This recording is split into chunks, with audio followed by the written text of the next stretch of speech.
ప్రభు అయిన యేసుక్రీస్తు నామములో మీకందరికి వందనాలు. ఈ దినం మరి దేవుని పట్ల ప్రేమ గురించి మనం విందాం. దేవుని పట్ల ప్రేమ అనేది గొప్ప ఆజ్ఞ మరియు విధేయత, భక్తి మరియు ఆరాధన ద్వారా ప్రదర్శింపబడుతుంది. బైబిల్ సూచనలతో కూడిన 4 ముఖ్యాంశాలు ఇక్కడ ఉన్నాయి. మొదటగా, దేవుని ప్రేమించడం గొప్ప ఆజ్ఞ.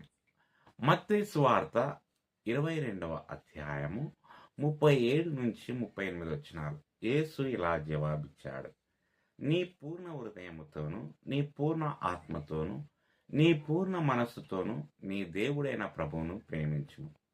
ఇది మొదటి మరియు గొప్ప ఆజ్ఞ. దేవుని ప్రేమించడం మన జీవితంలో అత్యంత ప్రాధాన్యత ఇవ్వాలి.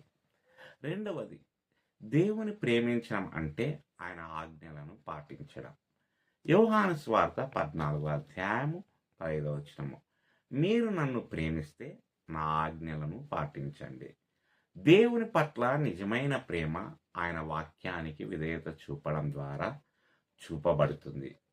మూడవది, దేవుని ప్రేమించాలంటే మన సంపూర్ణత్వం అవసరం. ద్వితీయోపదేశకాండము 6వ అధ్యాయము 5వ వచనము. నీ పూర్ణ హృదయముతోను, నీ పూర్ణ ఆత్మతోను, నీ పూర్ణ బలముతోను నీ దేవుడైన యెహోవాను ప్రేమించుము. దేవుని పట్ల మనకున్న ప్రేమ పూర్ణ హృదయము మరియు సంపూర్ణంగా ఉండాలి.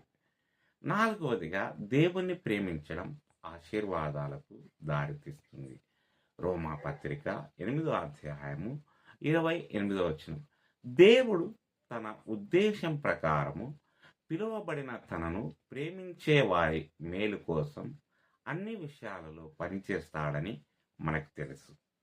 దేవుణ్ణి ప్రేమించేవారు ఆయన మార్గదర్శకత్వం, రక్షణ మరియు ఆశీర్వాదాలను అనుభవిస్తారు. దేవుడు ఈ మాటలను దీవించునుగాక. ఆమేన్.